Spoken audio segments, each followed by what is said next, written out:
I don't know if anybody's here yet. Right now it's saying 0 viewers. I don't know if that's including the YouTube viewers or not. Let me really quickly go to the actual Right now it's saying event. 0 viewers. I don't know if that's including the YouTube viewers or not. Let me mute that so I don't hear myself. You'll be trying to watch chat as we do this.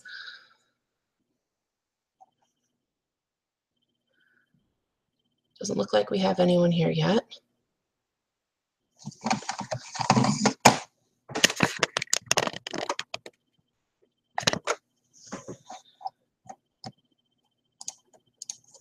Too low. We have 1 viewer. That might be me.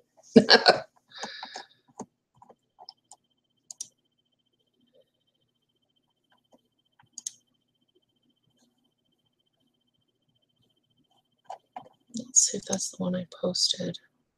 Yep. Looks like that's the right one.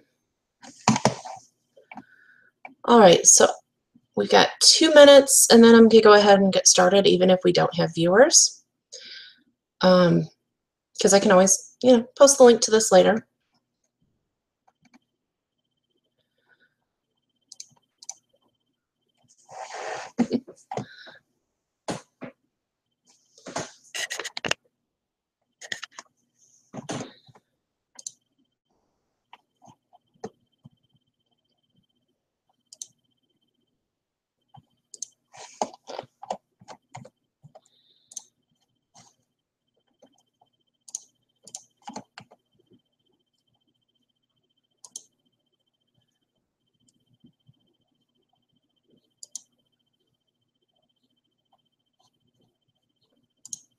Not sure what that even does.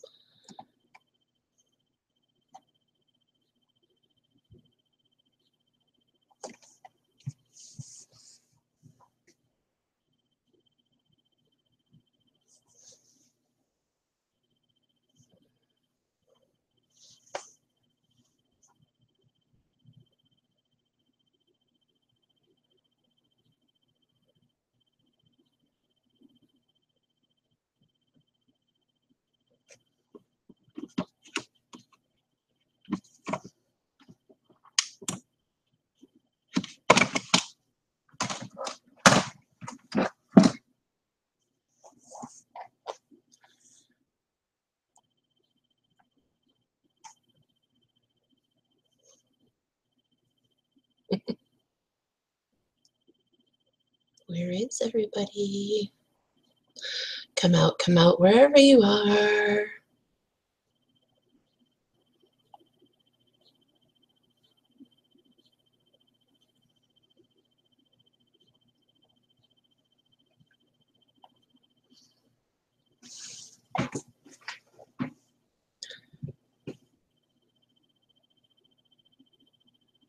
All right, so it's 6 o'clock. I'm gonna go ahead and get started, even though I think our only viewer is me.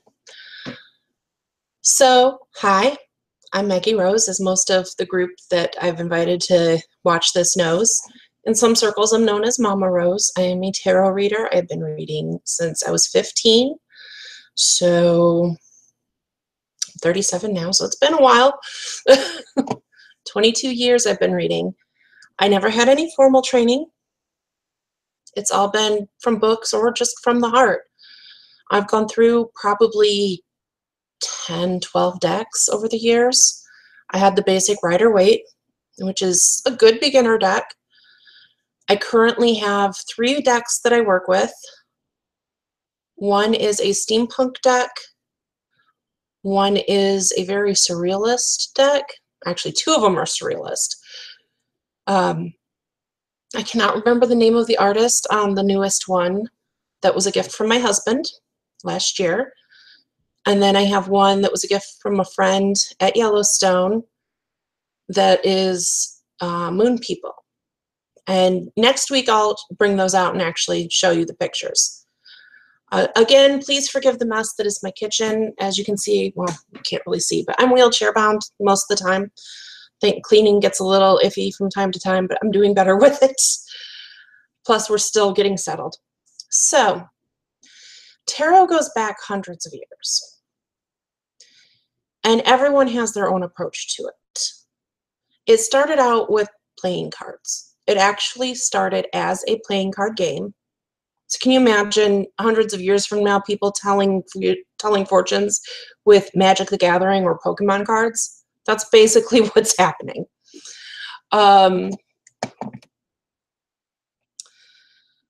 Almost every deck you get will come with books, and there are millions probably of books out there. I don't know for sure. I've only ever read the ones that came with the deck, and I think I had maybe one other book that I read. Personally, for me, tarot is more about a feeling. I'll look at the interpretations that they give each card in the booklets, but then I'll take it from there with what that card is speaking to me, depending on the artwork, the questioner, etc. Everyone has their own approach. Some people will prefer to go straight by the book, nothing further. Some people won't use the book at all and just go with their heart and what the cards tell them or what their spirit guides tell them. Me, I kind of do a mix of both. Another thing you'll find differs from person to person with readers is whether or not they let their clients or questioners touch the deck. Personally, I let them touch the deck. I let them cut the cards because I prefer to have a little bit of their energy in the card while I'm answering their questions. I then do a quick cleanse, just a spiritual quick cleanse afterwards. And once a month, I cleanse the whole deck if it's been used that month. I do a full cleanse on it at the full moon. I've mostly just done readings for friends. I do have a business, but that really hasn't gone anywhere. Online readings, personally, if it's an actual person and you're, like, say, face-to-face with them on a web chat, like Skype or something like that, sure, go ahead. I'll do that myself even sometimes. I've done that for a few of my friends. I don't trust things like tarot.com where you just pick random cards from a virtual deck. I will say I've done it, but entirely for fun. And that's the next point I want to bring up, is tarot is not absolutely set in stone future telling. You can't say, oh, well, this card came up, so you're going to get sick next week. No, there are so many factors and so many, my phone is shaking at me. Apparently it's bedtime. There are so many factors that no one can truly accurately predict the future. You have to look at everything. And a lot of tarot is getting to know the person you're reading. It's understanding where they're coming from. And a lot of the cards will help you with that. I had one reading where I was very confused by the cards at first. It was my ex-fiance's birth mother. And I saw all this violence in the cards, and I was like, what in the world? I had no family history for them. My fiance at the time had never told me much about their family.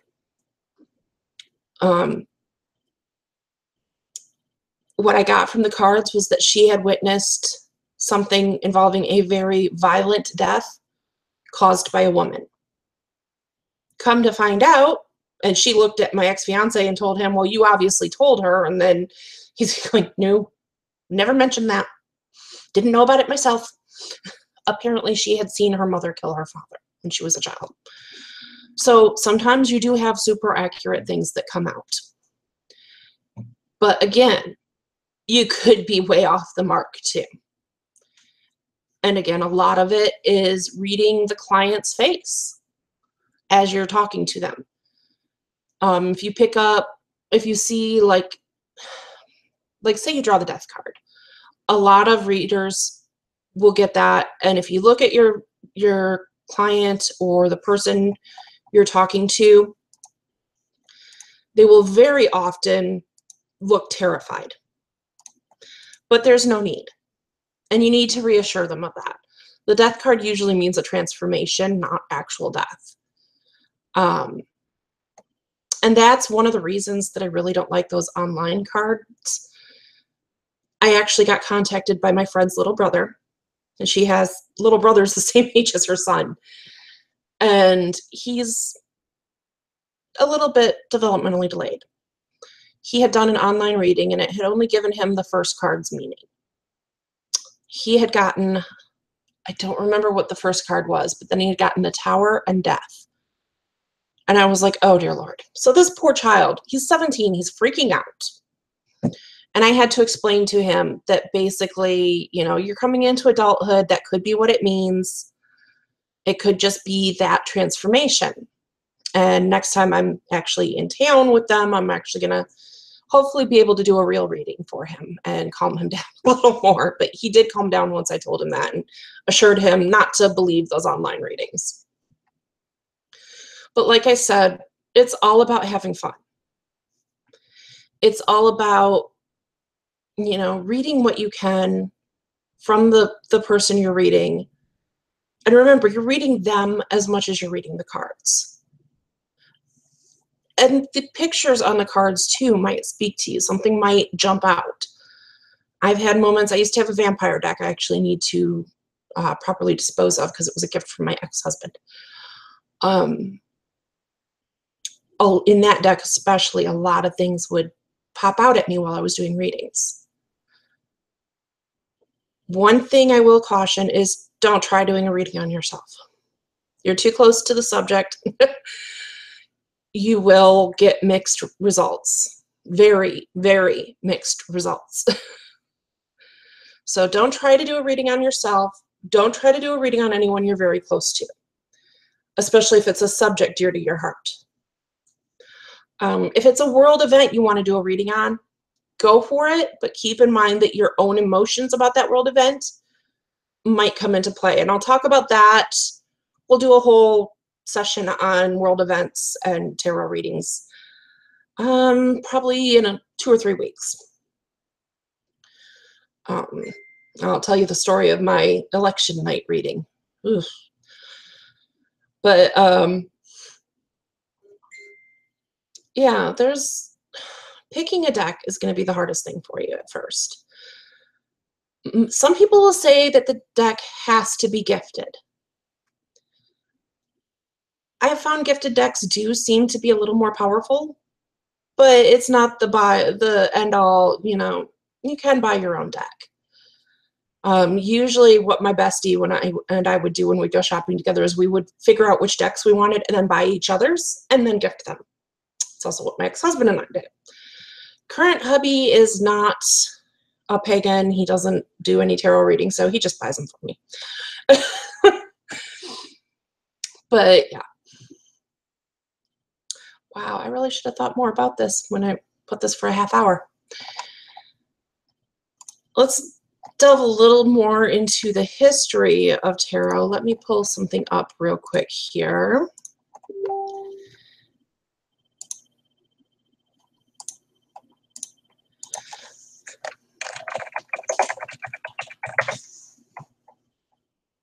Okay.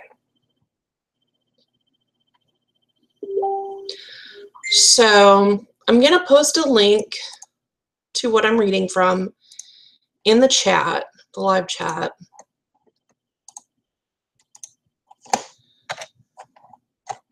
But this is a little bit about tarot card history and how they work. It's believed that the traditional playing card games were first seen in Europe around 1375. I'm trying to transpose numbers here. Those cards weren't tarot cards as we know them. Right now, there's no evidence that tarot cards had been created at that point, although there have been many claims that ordinary cards evolved from the original tarot deck. But personally, I believe it was the other way around. The tarot evolved from regular playing cards. Around 1440, the cards that are the origin of the tarot cards were first mentioned, and that was in a letter from the Duke of Milan. And there was a request for several decks of Triumph cards to be used at a special event. And the letter differentiated the Triumph cards from regular playing cards. But it was still for a game. There were 4 suits of cards, numbered 1 through 10, with a king, queen, knight, and page. And then, of course, that would be the minor arcana, and then we have the 22 picture cards that are the major arcana, and we'll go over all the cards later. The decks were used to play a game called Triumph, which was similar to Bridge. 21 of the 22 special cards were permanent trump cards. And it spread pretty quick throughout Europe. People began referring to it as the tarocchi, which is an Italian version of the French word tarot, around 1530. In the 1700s, late 1700s, in France and England is when followers of the occult first discovered tarot cards. They saw the symbolic pictures on the cards as having more meaning than the simple trump cards they were used for, which you can imagine why. I mean, especially with all the different artwork that might have been out there. There are people who believe that tarot cards originated in Egypt. In some circles, they're thought to be a book from the Great Fire that burned the ancient libraries of Egypt.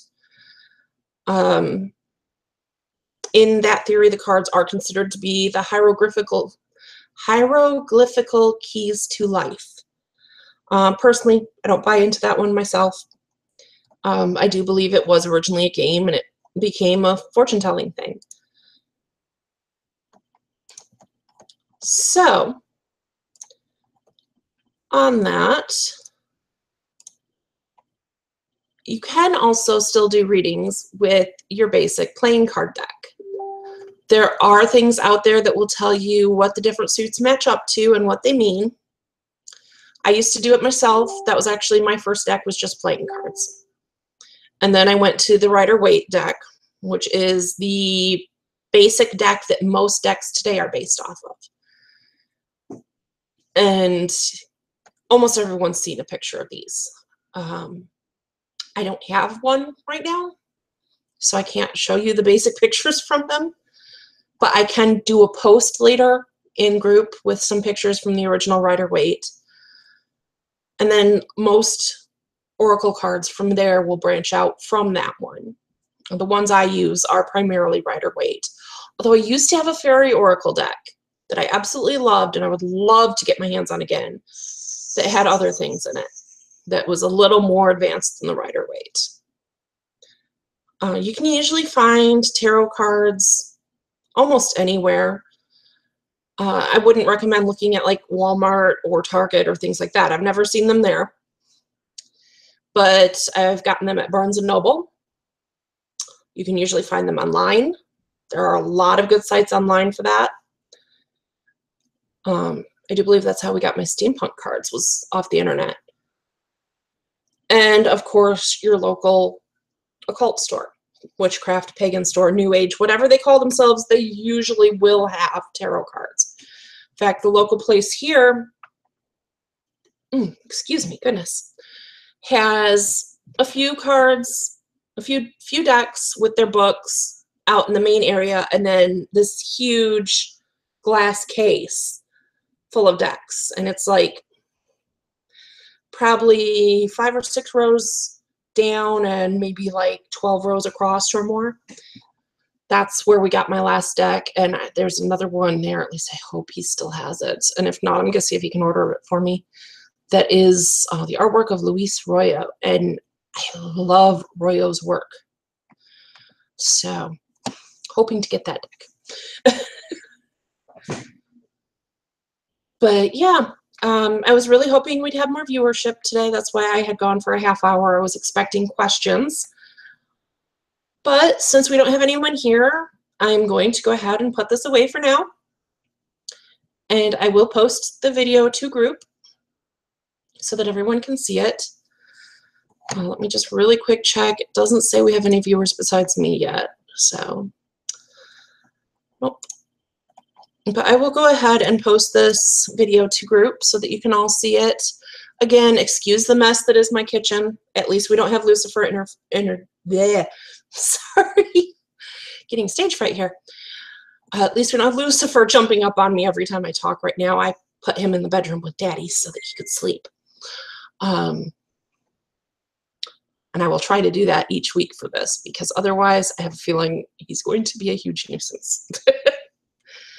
And if anyone has any questions, feel free to ask me anytime. I am almost always available online. If I'm not online, I'll get back to you as soon as I get up. Because the only time I don't have access to the internet is when I'm sleeping or in the car. So, yeah. I guess that's it for this week. I'll see you guys next week, where I'll show you some of the decks and a little bit about how they work, and we can talk about some of the spreads. Bye all, and blessed be.